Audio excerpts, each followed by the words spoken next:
हमारा सभी साथियों को नमस्कार। एक बहुत ही महत्वपूर्ण और समयबद्ध कार्यक्रम हमारे सामने आ गया है और आपको इस कार्यक्रम को बहुत ही ध्यान से, इस पत्र को बहुत ही ध्यान से पढ़कर इस पर तुरंत कार्रवाई भी करना है। और ये कार्यक्रम है शाला प्रबंध समिति के गठन का, जिसको हम एसएमसी भी बोलते हैं।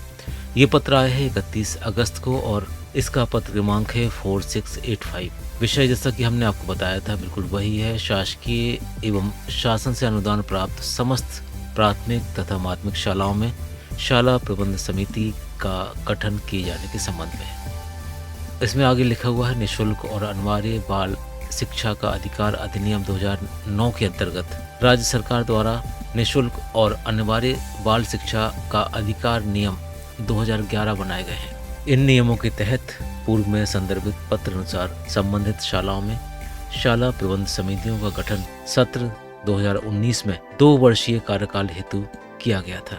इसी तारतम्य में सत्र 21-22 और सत्र 22-23 हेतु प्रदेश के सभी शासकीय एवं शासन से अनुदान प्राप्त प्राथमिक और माध्यमिक शालाओं में दिनांक 9/9/21 यानी 9 सितंबर 21 को शाला प्रबंध समिति का गठन निम्नानुसार किया जाना है। समयबद्ध कार्यक्रम है, कृपया हर कार्यक्रम को ध्यान से देख लें और उसके अनुसार कार्रवाई हमें करना है। इसमें लिखा हुआ है, शाला प्रबंध समिति की संरचना, समिति के सदस्यों के निर्वाचन की प्रक्रिया, स्थानीय निकाय के निर्वाचित प्रतिनिधियों एवं शिक्षक अन्य सदस्यों का चयन संलग्न परिशिष्ट 1 के अनुसार होगा। शाला प्रबंध समिति के गठन पूर्व प्राथमिक, माध्यमिक एवं कक्षा 1 से 8 की संयुक्त माध्यमिक शालाओं में प्रधानाध्यापक प्रभारी शिक्षक द्वारा संलग्न प्रपत्र आ अनुसार वर्गवार नामांकन की जानकारी तैयार कर ली जाए।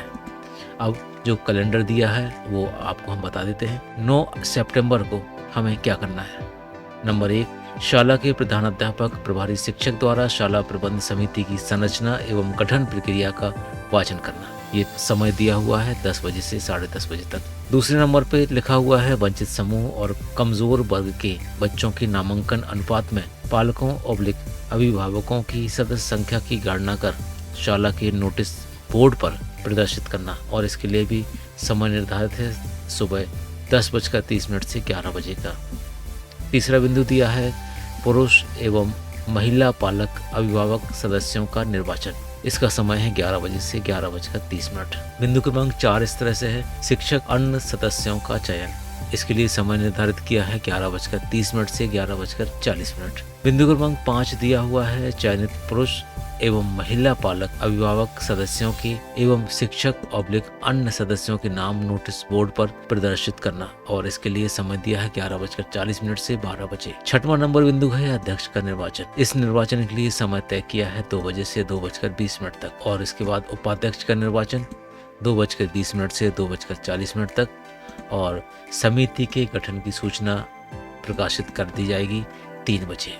अब इसमें आगे लिखा हुआ है कि उपरोक्त अनुसार गठित शाला प्रबंध समिति का कार्यकाल शैक्षिक सत्र 21-22 और 22-23 के लिए मान्य होगा। गठन प्रक्रिया के संबंध में जानकारी परिशिष्ट 1 अनुसार होगी।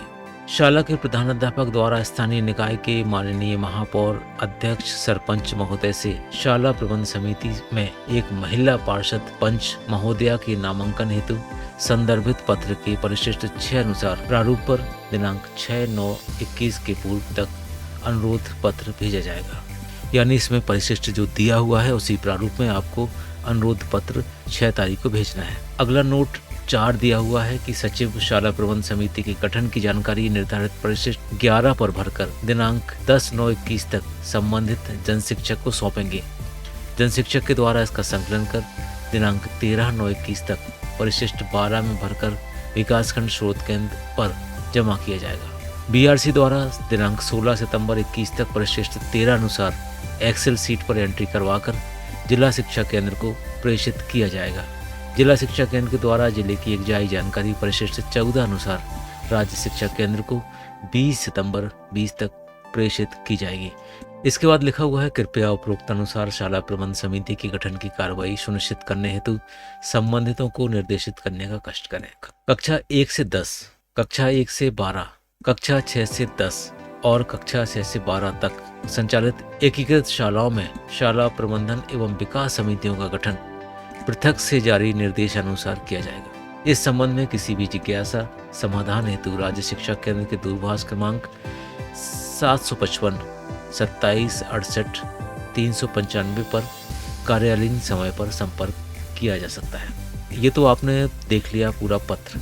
अब इसके बाद इसमें संलग्न प्रपत्र भी लगे हुए हैं। जैसे ये प्रपत्र आ है, इसमें शाला प्रबंध समिति के गठन के पूर्व प्राथमिक एवं माध्यमिक शाला में तैयार की जाने वाली जानकारी है। आपको ये पूरा प्रपत्र तैयार कर लेना है। इसके बाद इस पत्र में मध्य प्रदेश का राज्य पत्र जो जारी हुआ था वो भी संलग्न किया गया है। आप इस राज्य पत्र को पढ़ लीजिए।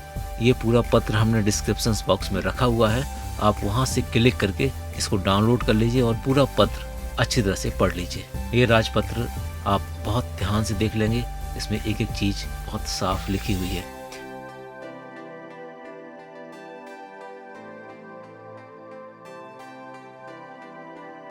सारी आपको पहले से तैयार करना है। किस प्रपत्र में कौन सी जानकारी भरना है ये पत्र में लिखा हुआ है।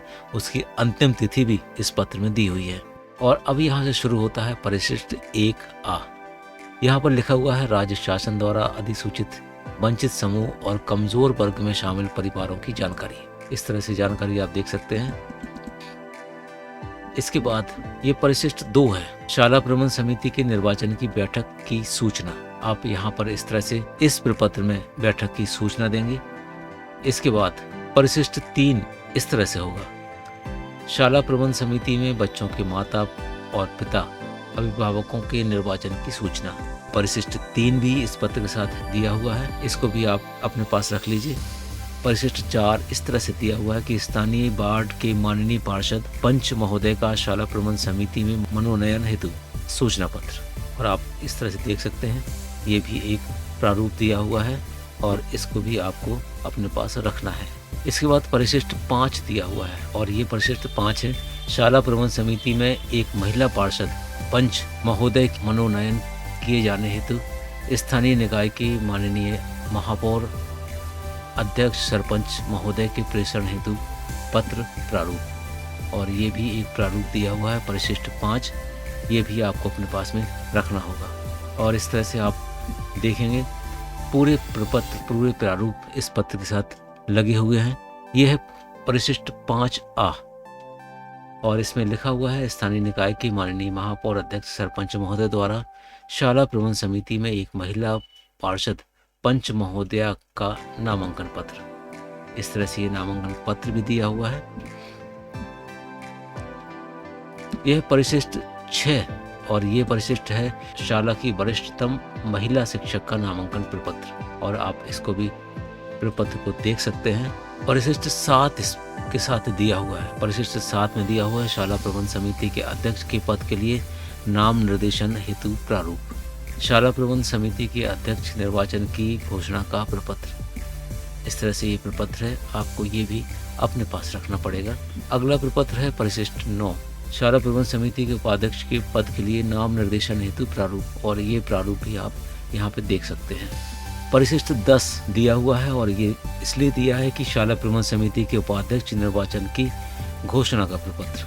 अगला प्रपत्र है परिशिष्ट 11 और ये प्रपत्र है शाला प्रबंध समिति के गठन की जानकारी। इसमें पूरी जानकारी आपको भरना है और इसको भी तैयार करना है। परिशिष्ट 12 दिया हुआ है, ये है शाला प्रबंध समिति के गठन की जानकारी पर आधारित प्रपत्र। और इस प्रपत्र में भी इस तरह के कॉलम है जिसे आप निर्वाचन के पश्चात भर सकते हैं। परिशिष्ट 13 शाला प्रबंध समिति के गठन की जानकारी पर आधारित प्रपत्र। और ये प्रपत्र भी गठन पश्चात आप आराम से भर पाएंगे। अगला प्रपत्र है परिशिष्ट 14 और ये प्रपत्र है शाला प्रबंधन समिति गठन की जानकारी पर आधारित प्रपत्र। बस इतने ही प्रपत्र इसमें दिए हुए हैं। और जो हमने पत्र आपको पूरा पढ़ के सुनाया था उसमें इन सभी प्रपत्रों का जिक्र है कि किस प्रपत्र में जानकारी किस दिन भेजना है, किस प्रपत्र किस लिए यूज होना है। और जो अधिसूचना है आप उसको एक बार ध्यान से पढ़ लेंगे तो पूरी निर्वाचन प्रक्रिया में आपको कहीं भी कोई गलती महसूस नहीं होगी और सारा काम बहुत आसानी से आप कर पाएंगे। उम्मीद है आपको ये जानकारी अच्छी लगी होगी, समझ आ गई होगी और आप अपना कार्य समय पर पूरा भी कर पाएंगे। मिलते हैं एक नए वीडियो में, तब तक के लिए थैंक्स फॉर वॉचिंग।